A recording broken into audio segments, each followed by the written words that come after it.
뭐 저번 시간에 궁금증을 불러일으켰던 부분에서 저희가 의도적으로 자른 건 아닙니다. 그런데 절묘하게 잘려가지고 다시 정호님에게 예, 이야기 듣도록 하겠습니다. 저희가 지금 호남고속도로 확장. 네. 근데 확장하는데 전체 공사비 중에서 방음시설 공사만 절반이 넘는 4,100억 정도가 투여된다. 7,000억 중에서. 네네. 이거 정말 말 안 된다는 이야기까지 해주셨고요. 네. 그렇다고 한다면 이 방음벽 공사가 왜 이렇게 기하급수적으로 늘 수밖에 없었는가. 그리고 공사를 못하게 이렇게 발목을 잡고 있느냐. 근데 이게 사실은 없는 도로가 지금 만들어진 게 아니라 옛날부터 사용되는 도로였고 이 도로는 6차선에서 8차선으로 확장된다고 아파트가 그 주변에 들어서기 전부터 결정이 됐었고 만들어졌었고 그 이후에 생긴 아파트들은 그 거리 다 띄어가지고 방음벽 공사한 다음에 아파트 이렇게 다 설치한 거 아닙니까? 그렇죠. 근데 방음벽에 왜 다시 4천억이 더 들어간다는 겁니까? 그렇기 때문에 많은 시민분들은 네. 왜 이렇게 공사비가 기하급수로 커졌냐. 네. 실제로 원자재가 비싸져서 인건비가 증액돼서인 거냐라고 하는데 실은 저희가 지난 시간에 뜯어봤더니 총 사업비의 비율 중에 이 방음벽 시설에 대한 비율이 너무 큰 거죠. 50% 넘어버리는 거죠. 문제가 있다고 보는 거고요. 그래서 이해가 되지 않습니다. 그리고 도로가 나기 전에 건설에 대한 허가를 갖다가 받은 그런 아파트가 아니라 계획 다 돼 있고 도로 계획선도 있고 완충 녹지도 다 계획돼 있고 4차선 도로가 있고 확장하겠다는 목표가 다 설정돼 있는 곳에 아파트를 새로 짓는데 그 공사를 갖다가 맡고 있는 건설회사들 또 투자했던 시행사들이 방음에 대한 문제에 대한 돈을 투자하는 게 아니라 시민들 세금 국비를 갖다가 해가지고 또다시 지어줘야 된다. 이게 말이 안 된다는 거죠. 그렇죠. 저희도 분석을 해볼수록 건설사들이 해야 될 최소한의 임무이죠. 네네. 기본적으로 해야 되는 그 의무 사항을 오히려 지금 이 시민들의 그 대중교통, 교통의 흐름을 좋게 하게끔 하기 위한 이 정책에 왜 국비로 시민들의 혈세로 그것까지 담보를 해야 되는지 도저히 납득이 되지 않습니다. 뭐 예를 들자면 3천억이 증가된 신규 아파트 단지. 실시 설계 단계거든요. 이것은 그 전에 그쪽 토론한다는 것이 옛날부터 벌써 확정되어 있는데 실시 설계 단계에서 뜬금없이 노선 주변 신규 아파트 5개 단지. 여기에 투여되는 돈이 3천억이래요. 3천억. 3천억인데 이게 3,600세대밖에 안 되거든요.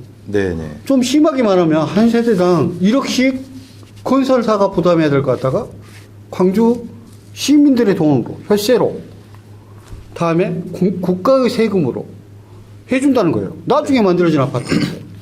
그런데 여기에 누가 건설사도 분명히 해달라고 했겠죠. 건설사도 해달라고 할 수 있는데 그러면 거기에 부하 내동에 간 사람이 정치권에도 있다. 이렇게 볼 수밖에 없지 않겠습니까? 어쨌든 방금 말씀하신 그 책임에 벗어날 수는 없다고 생각을 합니다. 해당 시기에 뭐 시장 또는 뭐 국회의원들이 정치권에서 빌공짜 공약으로만 계속 던지는 방식으로 그리고 더 분석을 더 디테일하게 해서 실제로 이것을 완결되게끔 하기 위한 어떤 더 노력이 좀 부족했다라고 생각을 합니다. 부족한 정도가 아니라 이것은 좀 건설사하고 이런 협약을 해주면서 이제 윈이라고 하죠. 이런 거 방음벽이 있으니까 3,600세대는 나중에 나 찍어줄 거야.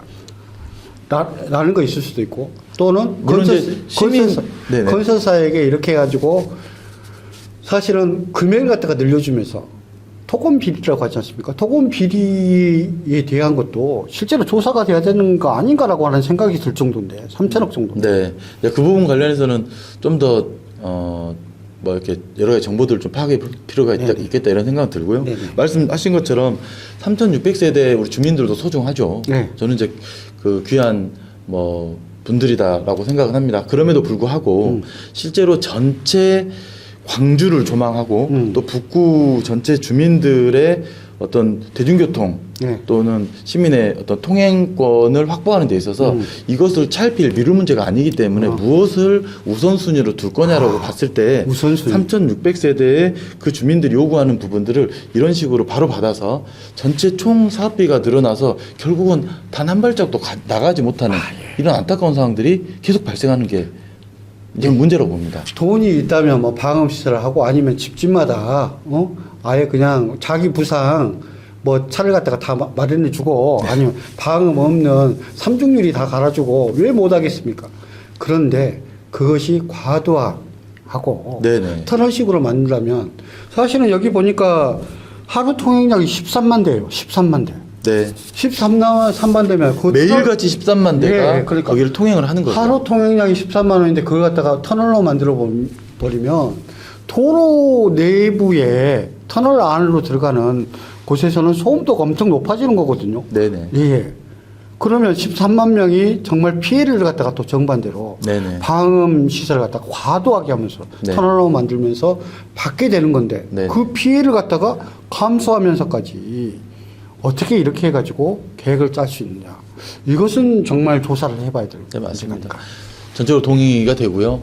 사실은 그 호남고속도로 그리고 용봉 IC 인근의 이 그 도로는 외지에서 오는 관문입니다. 서광주 IC를 기본으로 해서 그리고 많은 외지인 분들이 그 우리 비엔날레를 포함한 여러 광주의 상징적인 곳을 오는 데 있어서 관문이란 말이에요. 그리고 이 고속도로를 통해서 이 순환도로를 통한 광주 전역을 방문할 수 있는 그 중심 관문이기 때문에 더더욱 이 부분은 중요한데 말씀하신 것처럼 여기를 전체를 터널로 둘러쌌을 시에 어떤 소음 피해라든가 그 이용자분들의 소음 피해라든가 이런 것들도 사실은 저희들은 고려해야 된다라고 보는 생각입니다.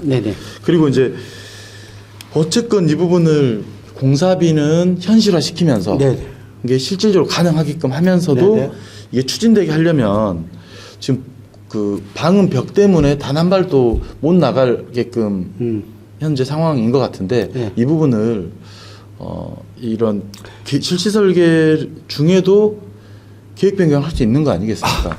그 이야기는 우리가 3부에서 구체적으로 어떻게 하면은 좋은 방법으로 이 문제를 갖다가 해결하고 책임 있는 정달성 의원님이 어떤 방안을 가지고 있는지 듣도록 하겠습니다.